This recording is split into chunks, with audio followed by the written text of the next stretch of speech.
so stubborn, but it's sexy, babe. You don't let nobody tell.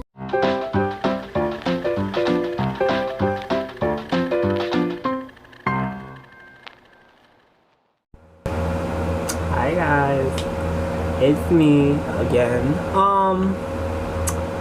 Today we're gonna be reacting to something a little different, which is a animation, and these are one of my favorite animators that's out there.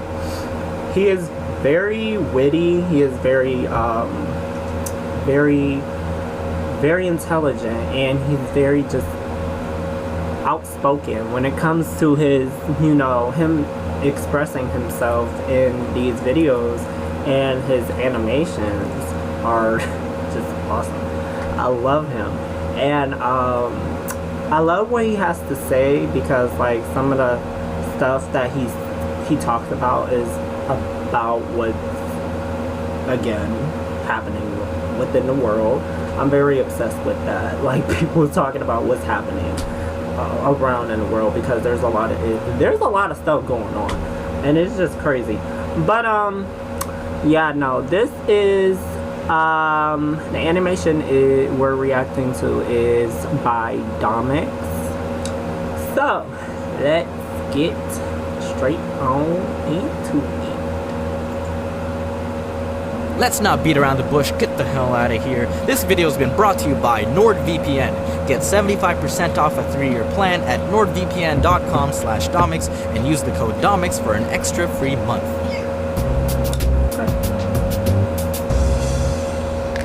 If English is not your native language, you may think it's difficult to learn.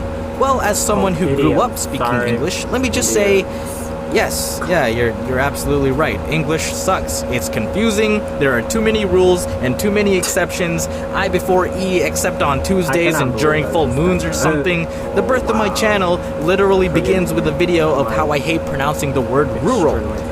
And now, I'm gonna complain about idioms. Idioms are a group of words established by a usage as having meaning not deducible from those of the individual words, blah blah blah. Basically, figures of speech, alright? Example, raining cats and dogs, meaning it's raining heavily, it's raining a lot, but it has nothing to do with cats and dogs. Who thought of this morbid metaphor? They could have chosen rocks, barrels, tires, anything else that was heavy and not alive. If someone told me it was raining tables and chairs outside, I'd be like, oh man, that's some heavy rain, I should probably stay inside. But if I found out cats and dogs were falling out of the sky, I'd be like, what the f are we waiting for, Jeremy? We gotta save them! Idioms help us express simple feelings in a more illustrated and colorful way. And yes, I did look into the origins of these sayings, but personally, some of them just don't make sense up front. Turn a blind eye, or refusing to acknowledge something which you know to be real. Pretend something didn't happen. Like when you catch your sibling trying to sneak out of the house after being grounded, and then they threaten you not to tell on them or else they'll punch you in your sleep. You turn a blind eye. Also, that's blackmail. Okay, I get the blind eye part, but why do you need to turn it? If you're already blind, you won't be able to see anyway, whether or not you're turned. That's redundant. Either turn or be blind. They both accomplish the same level of visual ignorance. If it was turn an eye blind, now that makes sense. It's just more morbid. Eat your heart out, to feel great sadness. Often used as a taunt towards someone to encourage jealousy or regret. My goodness, another gruesome idiom. It's bad enough that I have to take my heart out to be able to eat it, but then I gotta eat it. This expression is often used with the name of someone famous as if to make them feel jealous of your accomplishment. Hey, what do you think of my painting? Wow, look at that. Eat your heart out, Michelangelo, am I right? I'm already dead. In a pickle, to be in a troublesome situation. Look, you could have picked a ditch, a well, a chimney, anything that could contain a body. But a pickle? Hey, I got your message. Ran as fast as I can. What's wrong? Just help me out, no questions asked. It's all downhill from here. Used to signify that the situation will only get worse from that point on. But going downhill's the best part. Think of all the things and activities you do going downhill. Skiing, sledding, biking, hell, walking. None of these are fun going uphill.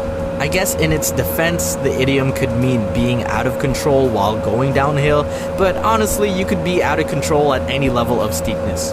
I've fallen up the stairs just as much as I've fallen down them. Tickled pink. To be delighted.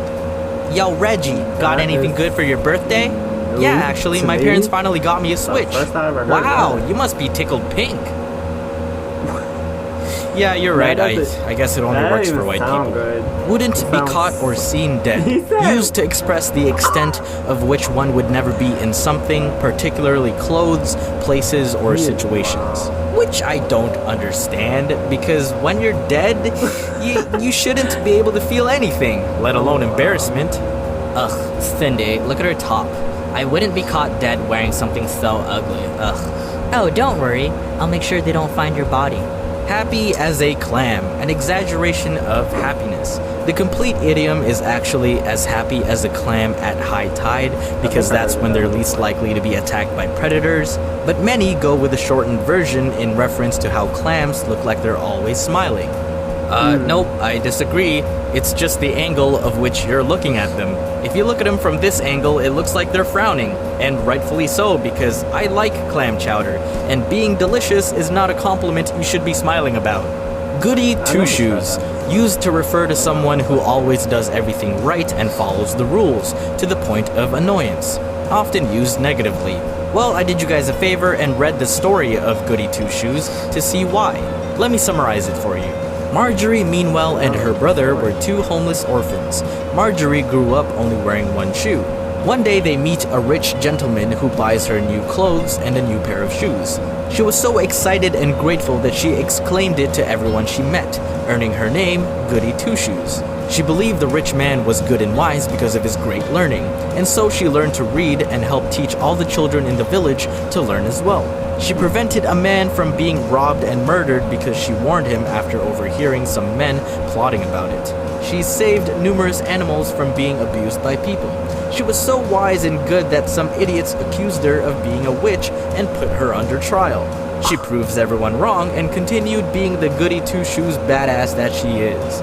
Why is this used to make fun of people? I strive to be a Goody Two-Shoes, and you should too. Piece of cake or pie. An easy or simple task. There's nothing simple about a cake. There's so many different ways to make a cake. I guess if you don't care how it tastes, baking a cake or pie can be simple, but if the quality doesn't matter, then you could easily just use any other food as the idiom. Wow, that cake looks amazing! Did you really make that? Yeah, it was a piece of steak. What? Eat your heart out, Duff Goldman. Is that a famous chef or baker? That's a no-brainer. Okay, man, I just wanted to know if you made it. And Bob's your uncle. Okay, weirdo. Hey, what are you doing? They already know NordVPN is sponsoring this.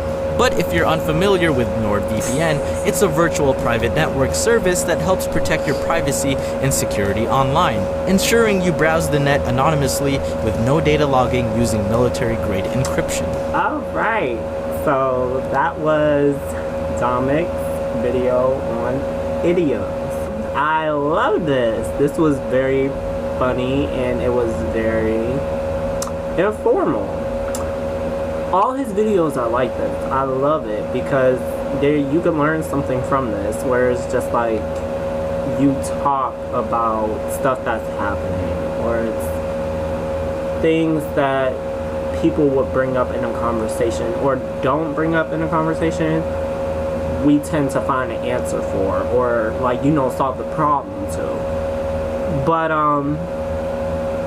yeah, no, this was good. I really love these. And clam chowder, I've never tried that. It doesn't sound too promising to me, but I don't know. I might try it once in my life. I mean, I tried sushi. It wasn't that bad. But that concludes this video today. I hope you guys like it. I will have his links in the description box if you guys want to check his channel out. Also, I'll have mine down there as well. So that's it. See you guys next time. video. Bye.